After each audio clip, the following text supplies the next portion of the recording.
میاں نواز شریف کی تقاریر موجود ہیں، اسٹیبلشمنٹ کے سربراہان کے نام لے لے کر انہوں نے تنقید کی، اور 11 دفعہ تو ایک جلسے میں نام لے دیا تھا کہ سب کچھ الیکشن کے حوالے سے، دہشت گردی، مہنگائی، سب ان کا نام لیا. تو یہ پھر اس کے بعد شہباز شریف صاحب نے جس طرح سے احکامات اور جو کچھ کیا، یہ سب کیسے ہو گیا؟ یہ سب اچانک، یہ مریم صاحب نے جو کہا کہ مزاحمت ہوگی تو مفاہمت ہوگی، یہ اس کے بعد یہ سب کچھ ہوا جس کا اشارہ عمران خان صاحب دے رہے ہیں؟ اصل میں مجھے سمجھ میں کچھ نہیں آ رہا ہے. عمران خان آج جو ہے وہ آپ نے فرمایا کہ جارحانہ لہجہ تھا، تو ان کا لہجہ نارمل کب ہوتا ہے؟ وہ ہمیشہ جارحانہ لہجے میں رہتے ہیں، حکومت میں ہوں یا اپوزیشن میں ہوں، ان کا لہجہ ہمیشہ جارحانہ ہوتا ہے. اور یہ بیچارے بہت دیر تک سوچتے رہے اس کو نہیں لایا جا سکتا. وہ بھائی جب آپ کو لایا جا سکتا ہے تو کسی کو بھی لایا جا سکتا ہے. اس پاکستان میں پچھلے 75 سال میں اس سے بدترین حکمران کوئی نہیں آیا جو عمران خان تھے. اب جب ان کو لایا جا سکتا ہے تو پھر کسی کو بھی لایا جا سکتا ہے، پھر گلی میں سے بھی کسی کو پکڑ کر لایا جا سکتا ہے. اور کوئی ایسی بات نہیں. آرمی چیف جس شخص نے بھی، جناب ذوالفقار علی بھٹو سے لے کر نواز شریف تک، جس شخص نے بھی اپنی مرضی کا آرمی چیف لانے کی کوشش کی، جو یہ بھی کر رہے تھے، میں پھر کہہ رہا ہوں جو یہ بھی کر رہے تھے، ان کو کبھی بھی سسٹم نے معاف نہیں کیا ہے. اور سسٹم پھر اپنے طریقے سے بات کرتا ہے. اور یہ جو کچھ ان کے ساتھ ہوا یا ہو رہا ہے، تو ان کی بھی خواہشیں، کیا کیا خواہشیں پالی ہوئی تھیں، ہزاروں خواہشیں ایسی کہ ہر خواہش پہ دم نکلے. ان کا تو ہر بات پہ دم نکلا جا رہا تھا، اور اب بھی ان کا دم نکلا جا رہا ہے. ان کے دور میں شیر اور بکری ایک ہی گھاٹ پر پانی پیا کرتے تھے، اور ایسی انصاف کی فراوانی تھی کہ جناب کیا کہنے. انہوں نے جن لوگوں کو گرفتار کیا تھا، ان کی ضمانت پر رہائی کے وقت سپریم کورٹ کے جو آبزرویشن تھیں، ان کو تاریخ میں لکھا جائے گا کہ کیا کہہ رہے تھے. نیب کے بارے میں سپریم کورٹ نے کیا کہا تھا کہ لوگوں کو بے عزت کر رہی ہے، لوگوں کی توہین کر رہی ہے، لوگوں پر الزامات لگاتے ہیں، ثابت نہیں کرتے ہیں، جھوٹ بولتے ہیں. اور یہ کہہ کر رہا کیا تھا خواجہ سعد رفیق کو، یہ کہہ کر رہا کیا تھا ضمانت پر شاہد خاقان عباسی کو، احسن اقبال کو. مجھے نہیں، میں نہیں کہتا ہوں کہ سارے پارساں ہیں، سارے نیک صفت لوگ ہیں، لیکن بھائی انہوں نے کیا بنایا تھا؟ ان کے دور میں کیا بنا تھا؟ سب سے بڑی کرپشن عمران خان کے دور میں نیب کا ادارہ کرتا رہا ہے. اصل تحقیقات یہ ہونی چاہیے. نیب کے ادارے نے جتنی بڑی کرپشن کی ہے اس کا تاریخ میں کوئی ریکارڈ نہیں ملتا ہے. اب کبھی اس بات کی تحقیقات ہوں گی تو پھر کھلے گا کہ یہ کتنا بڑا کرپٹ ادارہ رہا ہے. اور اس نے کس کی، یعنی جو یہ کہے کہ جناب میں نے تو حکومت بچانی ہے، میں حکومت بچانے کے لیے بیٹھا ہوں، ورنہ اگر میں نے کارروائی شروع کر دی، چیئرمین نیب کہتے ہیں، اگر میں نے کارروائی شروع کر دی تو حکومت ہی نہیں بچے گی. یہ صورتحال تھی جس کو بچایا ہوا تھا نیب کے چیئرمین. ٹھیک. اچھا، اب نور عارفین، صورتحال بڑی عجیب اور دلچسپ بھی ہے، افسوسناک بھی ہے کئی پہلوؤں سے، کہ خلائی مخلوق سے نیوٹرلز تک کا سفر. اب یہ ہماری اسٹیبلشمنٹ کے تو سبھی خلاف ہو گئے اس طرح سے.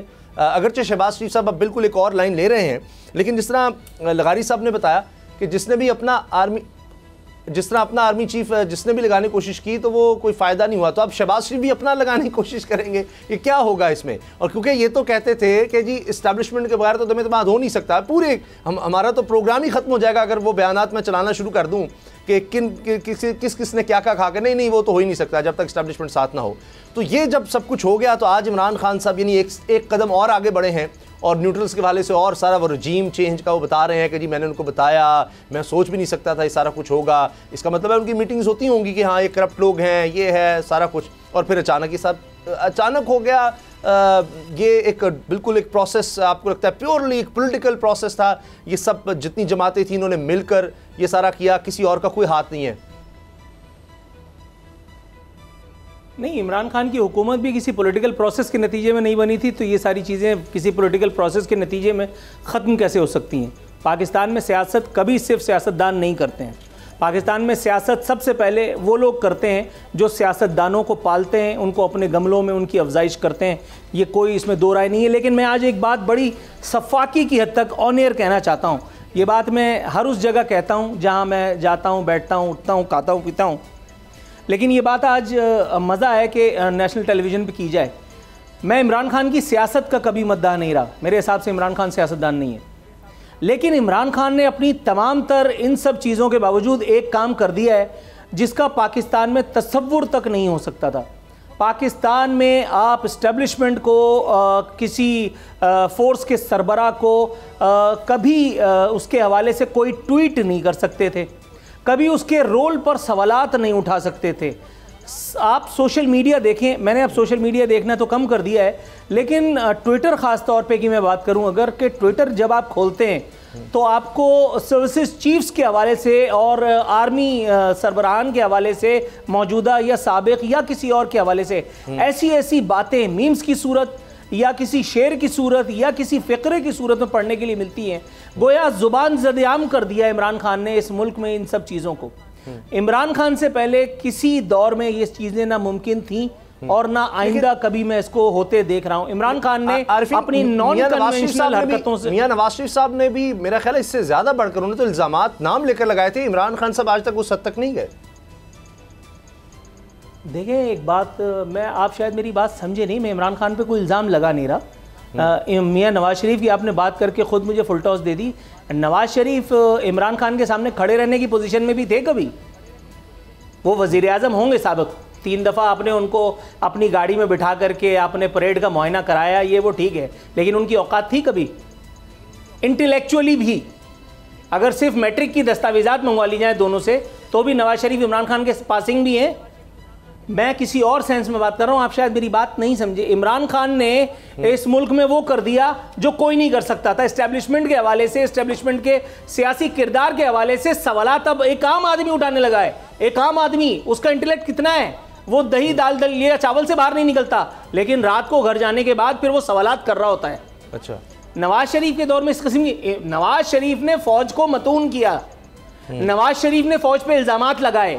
میں نے خود سیریز آف پروگرامز کی تھی ایک زمانے میں، تو وہاں پہ نواز شریف کے لوگ، میرا ان سے آن ایئر تک جھگڑا تک ہوا، میں نے ان سے اختلاف کیا، میں نے ان سے اعتراض کیا، اور میں نے ہمیشہ ان سے یہ پوچھا کہ یہ کون سا تک ہے کہ آپ اپنے ملک کی فوج کو آن ایئر بیٹھ کر کے اس طرح سے گالیاں دیتے ہیں۔ نواز شریف کا طریقہ واردات بالکل الگ تھا۔ اچھا، نواز شریف کا طریقہ واردات الگ تھا۔ عمران خان نے جو کچھ کیا ہے، میں کسی اور سینس میں کہہ رہا تھا، میں شاید وضاحت نہیں کر پایا۔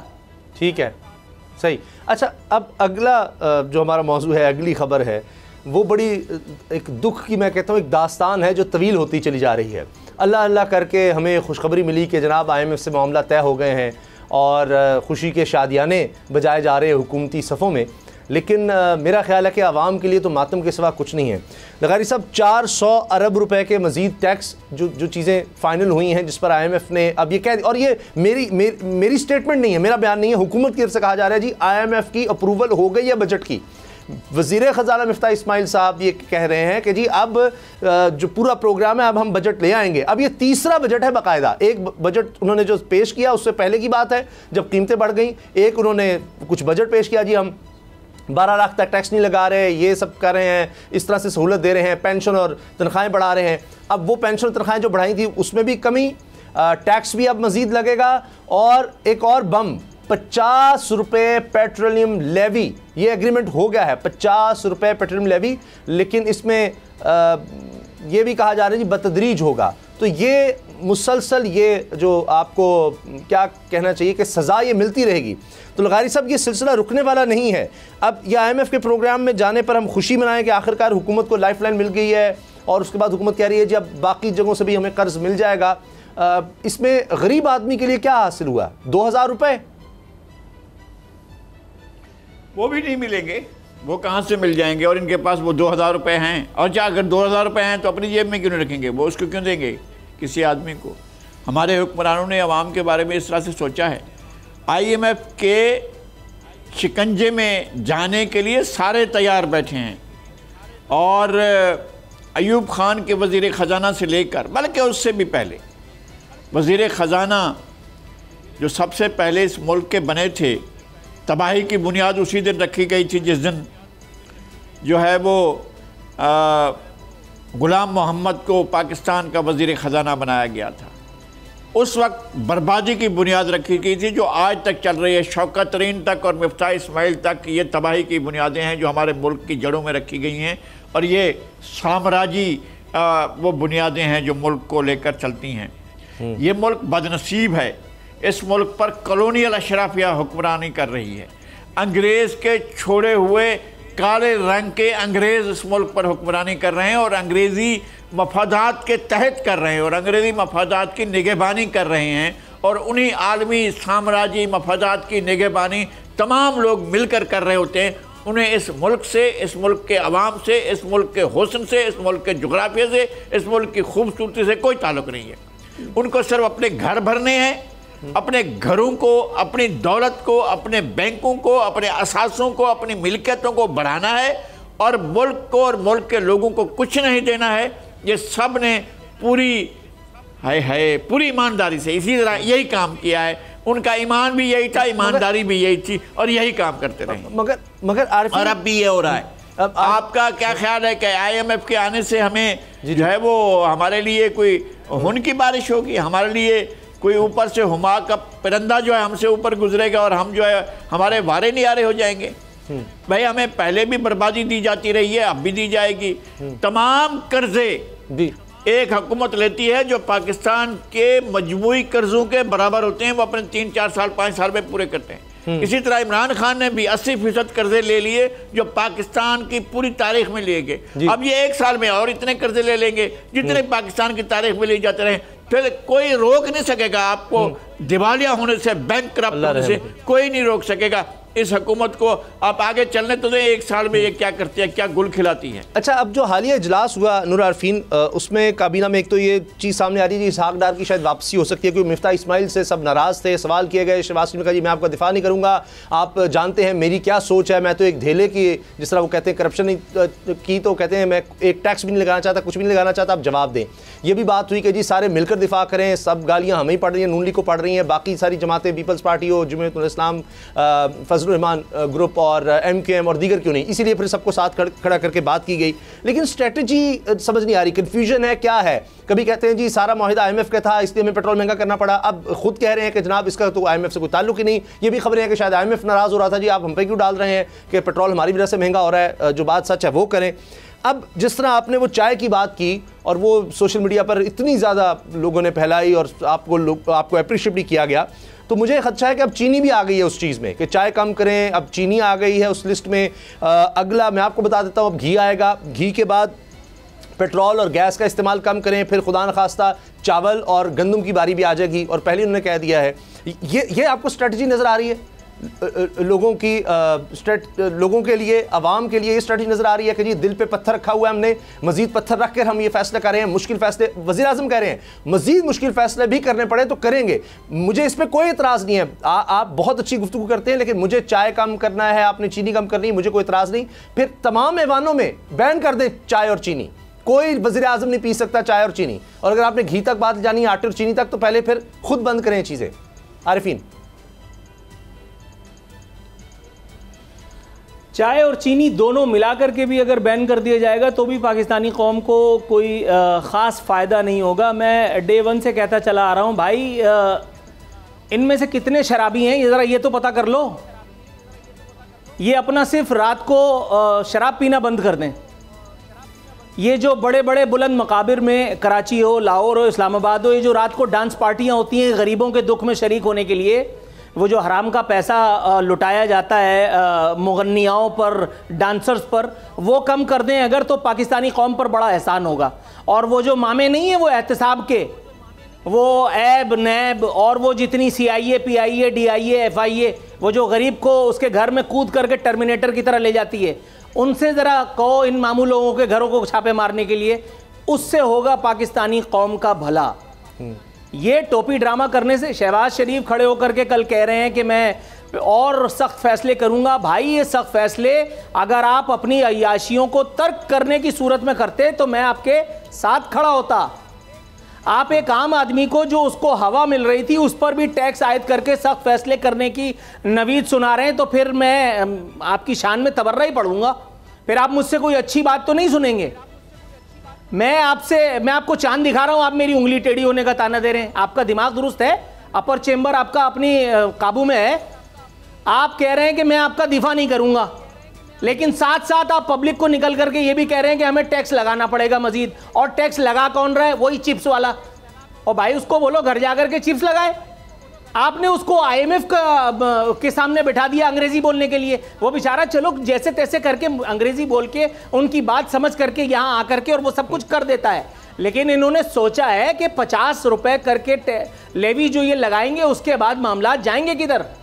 اچھا یہ اس ملک کے ادارے جو ان کا تحفظ کرنے کے لیے اس وقت کمر بستہ ہیں, اپنی موبائلز لے کر کے, اپنی جیپس لے کر کے, اپنے کمانڈوز لے کر کے, اپنے فلانے لے کر کے, خدائے واحد کی قسم وہ ان کو بچا نہیں پائیں گے. اچھا عارفین, وہ ان کو بچا نہیں پائیں گے اس قسم کی اگر مزید. جی ابھی اب سکوک بانڈ جاری ہو رہے ہیں اور اس میں GT روڈ کو گروی رکھا جا رہا ہے, اسلام آباد ایکسپریس کو گروی رکھا جا رہا ہے, کوئی بندرگاہ کی بھی بات ہو رہی ہے کراچی کے حوالے سے. مجھے اس کی صحیح طرح میں کیا کہوں, اب اس پر بھی جناب کہ اس کو بھی گروی رکھا جا رہا ہے. اسلام آباد سپورٹس کمپلیکس ہے, یہ گروی رکھے جا رہے ہیں. تو یہ مشکل فیصلے ہیں. کوئی ان کے یار میرے بھائی یہ گروی رکھنے کا سلسلہ آج سے نہیں شروع ہوا اسامہ, یہ نواز شریف کے دور سے ہوا ہے. اسی روایت کو PTI نے آگے بڑھایا اور اب نواز شریف کے بھائی شہباز شریف کے دور میں یہ سب ہو رہا ہے. میں ایک بنیادی سوال کرتا ہوں, کسی دن یہ کسی ایک شہر میں قائم بلاول ہاؤس کو گروی رکھ دیں تو میں جانوں, میں اپنے 120 گز کے مکان کے کاغذات اپنی اماں کو بنا کر کے لے آؤں گا. چلو مارک مائی ورڈ, کسی ایک دن یہ اپنی بنی گالہ والی رہائش گاہ کا کوئی ڈاکیومنٹ دستاویز پیش کر دیں کہ یار اس کو گروی رکھ دو. کسی ایک دن یہ اپنے رائیونڈ کے محلات کو گروی رکھنے کی بات تو کریں. یہ غریب کے حلوائی کی دکان پہ نانا جی کا فاتحہ اندھی لگی ہے. اچھا, اور اسی طرح سے اس میں ہم رائیونڈ کے محلات بھی شامل کر لیتے ہیں, اور رقبے کے لحاظ سے پاکستان میں اس سے بڑا شاید گھر کسی کا نہیں ہوگا. بریک لیتے ہیں جی, اور بریک کے بعد بات کریں گے کہ اب ہو کیا رہا ہے, مذاکرات کس طرف جا رہے ہیں TTP سے, اور اس پر حکومتی جماعتوں کو شکایت کیا تھی, کیا وہ دور ہو سکی ہیں. بریک کے بعد اب پتہ چلا. نیشنل سیکورٹی کمیٹی کا اجلاس ہوا, وزیراعظم شہباز شریف صاحب نے اس کی صدارت کی, اور یہ ان کیمرہ اجلاس ہے. اعلامیہ بھی اس کا جاری ہو گیا. اس میں ظاہر ہے بہت زیادہ تفصیل تو آتی نہیں, بس یہ کہ جی جو ملک کی اس وقت صورتحال ہے سیکورٹی کی, اس پر بریفنگ دی گئی ہے عسکری جو اعلیٰ قیادت ہے ان کی جانب سے. اب مجھے یاد آ رہا ہے کہ اس میں نیشنل سیکورٹی پالیسی آئی تھی پاکستان کی عمران خان صاحب کے دور میں, اور لغاری صاحب اس میں بہت سی باتیں تھیں کہ جی پانی کا مسئلہ ہے آنے والے دنوں میں, ماحولیات کا مسئلہ ہے, خدا نخواستہ خشک سالی کا, جس پر آپ ہمارے پروگرام میں بار بار بات کرتے رہے.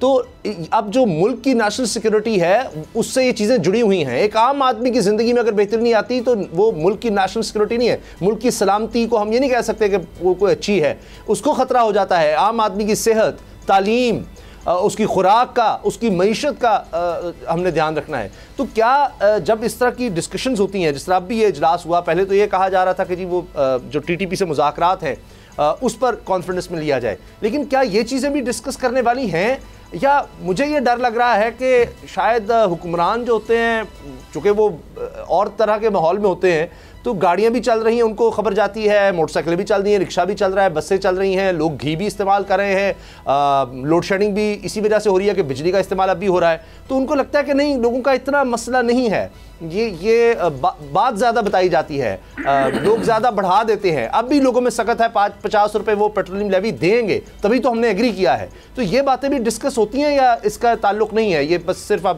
یہ مذاکرات TTP اور یہی کافی ہے؟ بہت اہم سوال ہے. اگر وزیر اعظم کوئی بھی ہو, رضا گیلانی ہو, راجہ اشرف ہو, شاہد خاقہ نباسی ہو, نواز شریف ہو, عمران خان ہو, شہباز شریف ہو, کوئی بھی ہو, اور مجھے اس کی شکل اچھی لگتی ہو نہ لگتی ہو, لیکن پاکستان کا سپریم ایگزیکٹو ادارہ کابینہ ہوتی ہے.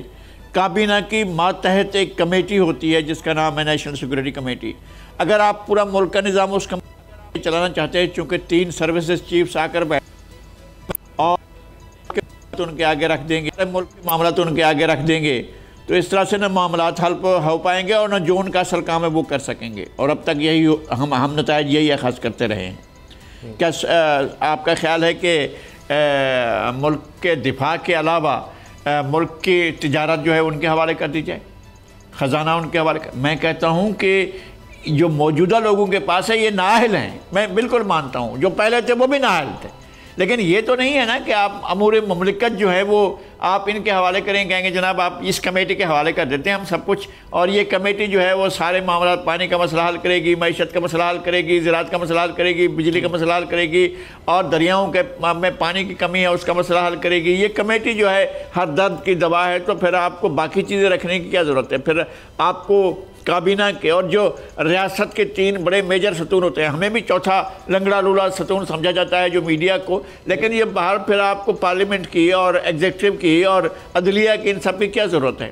وہ ویسے ہی کمزور ہے۔ مجھے پتا ہے کہ ان کی کیا اوقات اور کیا حیثیت ہے، ایگزیکٹو کی اور عدلیہ کو کس طرح سے ٹریٹ کیا جاتا ہے، یہ ساری چیزیں ہمارے سامنے ہیں یار۔ ہم روزانہ آنکھوں سے دیکھتے رہتے ہیں ایک چیز کو، اگر ہمارے ہونٹوں پر مہر لگی ہے، اگر ہم بات نہیں کرتے ہیں یا نہیں کر سکتے ہیں، تو اس کا مطلب یہ تو نہ لیا جائے کہ ہمیں سمجھ ہی نہیں آتی ہے، ہم سمجھتے بھی نہیں، ہم سمجھتے ہیں بھائی اور ہمیں پتہ ہے، لیکن یہ سارے امور ہم کسی ایک کمیٹی، کابینہ کی ذیلی کمیٹی کے حوالے نہیں کر سکتے ہیں۔ ہم چاہتے ہیں کہ اللہ کرے کہ ملک میں ایسی کابینہ آئے، ملک میں ایسا سسٹم آئے جس میں ساری چیزیں مضبوط بھی ہوں، ٹرانسپیرنٹ بھی ہوں، اور ہم دیکھیں اپنی آنکھوں سے۔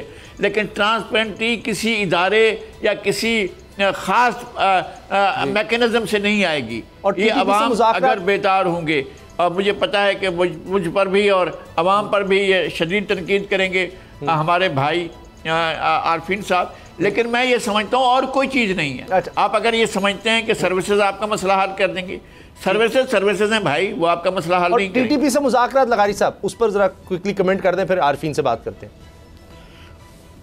نہیں، مجھے شدید اعتراض ہے آپ لوگوں سے مذاکرات کا مطلب یہ ہے کہ اگر کوئی مذاکرات کسی اور سے مذاکرات کی بات کرے تو آپ اس کو بچا پائیں گے۔ میں اس طرح کی بات نہیں کرتا ہوں۔ کیا آپ بلوچوں سے مذاکرات کریں گے؟ کیا آپ ان کے روزانہ کی بنیاد پر غائب ہو جانا جو ہے ختم کر دیں گے؟ آپ کو ان کی کیا تکلیف ہے؟ آپ نے اپنے آپ کو کیوں پھنسایا ہوا ہے افغانستان کے معاملے میں؟ افغانستان کے معاملے سے پچھلے 40 سال سے آپ نے کیا حاصل کیا؟ اب تک آپ کو کیا ملا؟ لاشیں ملی ہیں، منشیات ملی ہے، اسلحہ ملا ہے، کلاشنکوویں ملی ہیں، آپ کو بربادی ملی ہے، پھر بھی آپ افغانستان کے اس میں اپنا سر دیے ہوئے ہیں، اکھلی میں اپنا سر ڈالا ہوا ہے اور کہہ رہے رگڑا لگاؤ اس کے اوپر۔ اور پھر جو انہوں نے پال کر یہ کھڑے کر دیا ہمارے سامنے کہ یہ فضل اللہ ہے، یہ مسلم خان ہے، یہ لاؤ ان کو سنبھالو، یہ فلانا حکیم اللہ ہے، یہ فلانا بیت اللہ ہے۔ بھائی ہم کیا کریں ان کو؟ بھائی جن کو جس طرح سے ٹریٹ کیا جاتا ہے، ریاست اگر ٹریٹ نہیں کرے گی تو پھر ریاست کے ساتھ ٹریٹ کیا جائے گا۔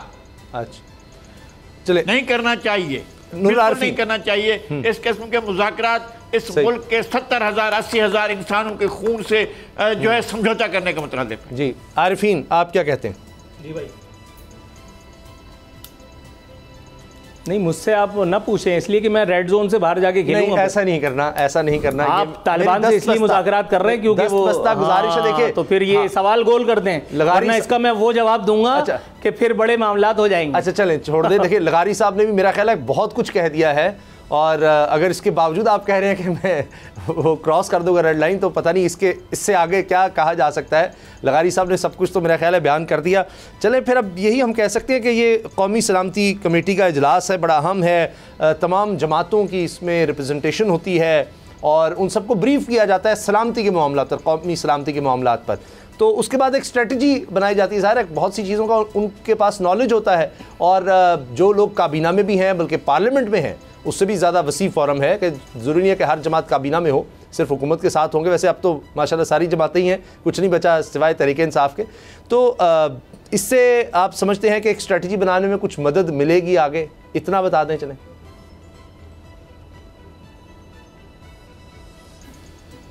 بھائی یہ فوٹو سیشن ہے، اس میں سارے بڑے بڑے انکل لوگ آ کر کے بیٹھتے ہیں، سلامی لیتے ہیں، سلامی دیتے ہیں، تصویریں کھینچتی ہیں، بتایا جاتا ہے کہ ملک کو درپیش اہم چیلنجز، کائے کا چیلنج اس وقت ملک کو جو درپیش چیلنجز ہے اس سے تو ایک غریب عام آدمی نمٹ رہا ہے۔ آپ لوگ کیا کر رہے ہیں؟ ملک کو جو درپیش چیلنج ہے اس وقت، ملک کو سیکیورٹی کا کون سا خطرہ ہے بھائی؟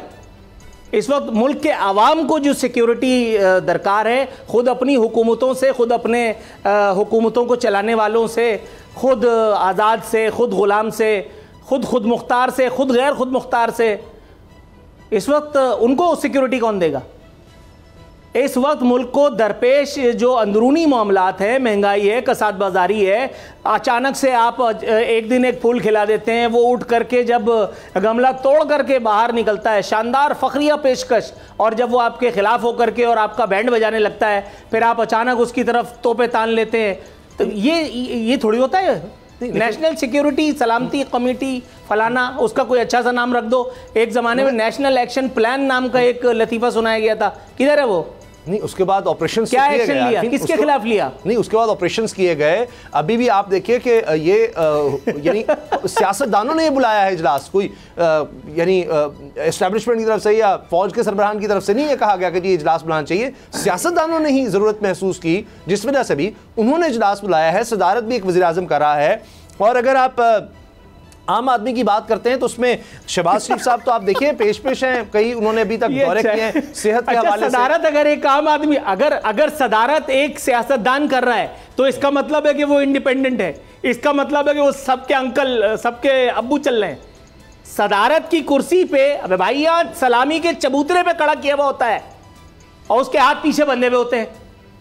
وہ بیچارہ گن پوائنٹ پہ اپنی پوری مدت پوری کر کے وہ کہتا ہے لعنت بھیجو یار کر کے، کسی اور کام میں کھیتی باڑی میں لگ جاتا ہے وہ. اچھا چلیں، اگر سلامی کے چبوترے پہ کیا ہو گیا؟ مطلب ایک ٹیبل کے ایک کرسی پہ اگر آپ کو بٹھا دیا. نیشنل سیکورٹی پالیسی میں صرف کوئی آپ کے جغرافیہ نہیں ہے، اس میں صحت ہے، تعلیم ہے، عام آدمی کی زندگی ہے، روزگار ہے، پانی کا مسئلہ ہے. یہ تو چلیں سویلینز کے پاس ہے نا، وہ اس پر تو توجہ دے رہی ہے حکومت. میرا خیال ہے سے ابھی شہباز شریف صاحب جو ہیں وہ نظر آئے، ابھی انڈس ہاسپٹل کا وہ کر رہے ہیں، ان کے بیٹے جا کر چھاپے مار رہے ہیں اور کہہ رہے ہیں جی ادویات ہم دوبارہ مفت دیں گے. اس طرف دیکھتے ہیں کہ کیا ہوتا ہے، کس طرح ہوتا ہے جو سول حکومت کے کام ہے. امید ہے کہ اس پر وہ توجہ دے رہے ہوں گے. بریک لیتے ہیں جی، بریک کے بعد ایک لغاری سب پہ بھاری میں بات ہوگی. 2 سال سے قید بہنوں کا معاملہ ہے، اب اس میں کیا پیش رفت ہوئی ہے، بریک کے بعد بات کرتے ہیں. اب پتہ چلا. کراچی میں 4 بہنوں کے 2 سال سے قید ہونے کی خبر سامنے آئی. لغاری صاحب کتنی عجیب بات ہے کہ کسی کو پتہ بھی نہیں چلتا. ہمارے معاشرے میں ایسے مسائل ہوتے ہیں، کوئی ان پر دھیان نہیں دیتا، اتنا عرصہ گزر جانے کے بعد یہ چیزیں پتہ چلتی ہیں.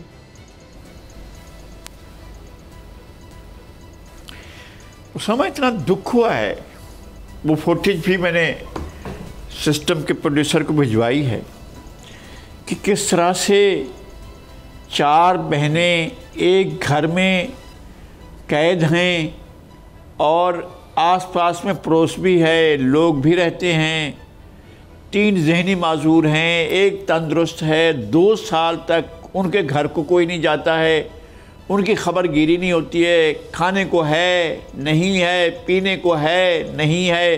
یہ 2 سال کے عرصے میں کسی کا ان سے رابطہ نہیں ہے، کوئی ان سے پوچھتا نہیں ہے.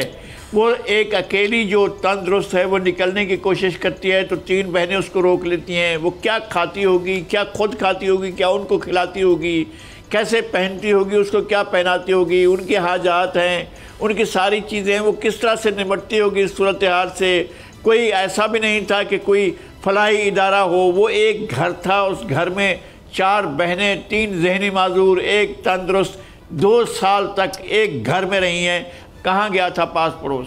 اور پھر اس سے بڑی دکھ کی تکلیف کی بات یہ ہے کہ جب یہ بات پہنچی ہے انصار برنی کے چھوٹے بھائی سارم برنی کے پاس یہ اطلاع گئی، اور جب اطلاع ان کے پاس پہنچی ہے تو انہوں نے وہاں جا کر پولیس کے مقامی مبینہ ٹاؤن تھانہ گلشن اقبال کا علاقہ وہ جا کر ایس ایچ او کو ساتھ لے کر جاتے ہیں اور اس گھر کو جا کر کھولا جاتا ہے، تالا توڑا جاتا ہے، ان بہنوں کو نکالا جاتا ہے وہاں سے اور وہ بہنیں آتی ہیں. پھر کیا ہوتا ہے فیصلہ کہ جو 3 بہنیں ہیں ذہنی معذور، ان کو ذہنی معذوروں کے ہسپتال میں بھیجا جاتا ہے. جو تندرست بہن ہے اس کو بھائی کے پاس، ایسا بھائی موجود تھا جس کی 4 بہنیں ایک گھر میں 2 سال سے ایک قیدی کی زندگی گزار رہی تھیں اور ذہنی معذور تھیں. اس بھائی نے خبر گیری نہیں لی. یار اب کیا کریں، کہاں جائیں، کس طرف رخ کریں؟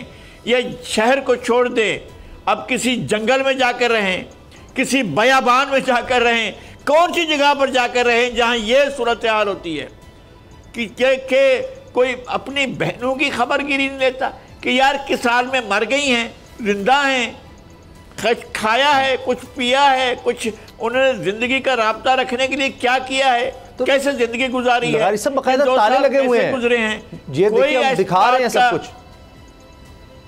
جی یہ سب کچھ آپ دیکھ رہے ہیں، تالے باقاعدہ توڑے گئے اور تالے توڑ کر یہ لوگ اندر گئے اور 4 خواتین کو، بہنوں کو جا کر نکالا گیا. یہ صورتحال رہی ہے اور پولیس کی موجودگی میں ہوا، شاید مجسٹریٹ بھی ہوں، مجھے نہیں معلوم، لیکن پولیس نے خود جا کر یہ سب کچھ کیا ہے. اور ان کو دیکھیں وہ ریسکیو کر رہے ہیں، جس طرح سے وہ بیچاری اندر ہے اور اس کے ہاتھ کو پکڑ کر وہ تالا توڑا جا رہا ہے. یہ تھی صورتحال جو 3 بہنیں ذہنی معذور اور ایک بہن، ظاہر ہے اس کے پاس کیا رہا ہوگا، اس کا ذہن کیا رہا ہوگا جس نے 2 سال اس اذیت میں گزارے ہوں گے. یہ کسی عمر قید سے بھی کم نہیں ہے، کسی بڑی سزا سے بھی کم نہیں ہے. ارے بھائی اگر تم بھائی تھے تو جا کر انہیں کسی ایسے اسپتال میں چھوڑتے جا کر جہاں کوئی تو ان کی خبر گیری کرتا.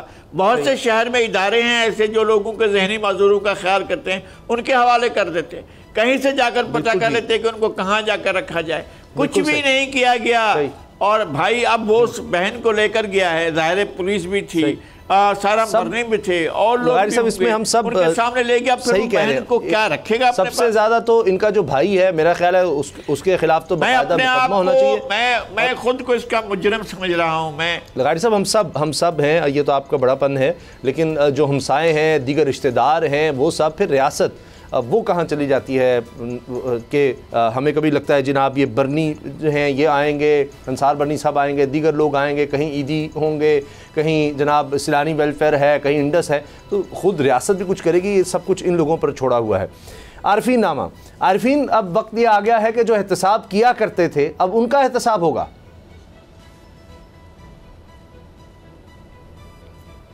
اگر یہ بھی ہو جائے نا تو پاکستان کی تقدیر سنورنے کا آغاز کم از کم کسی نہ کسی پیمانے پہ ہو جائے گا، لیکن ایسا ہوگا نہیں.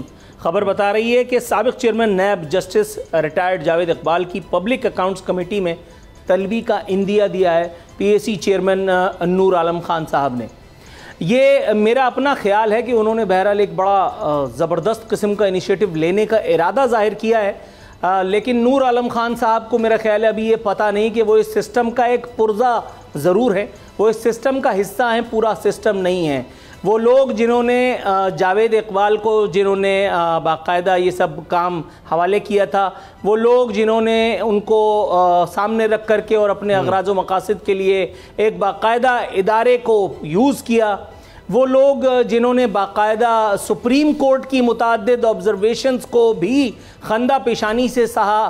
Observations about NAB functioning, Supreme Court نے متعدد مرتبہ نیب کی گوشمالی کی، بتایا گیا سپریم کورٹ کے متعدد فیصلوں میں کہ نیب جو ہے وہ باقاعدہ پولیٹیکل انجینئرنگ کے فرائض سر انجام دے رہی ہے پچھلے دور اقتدار میں.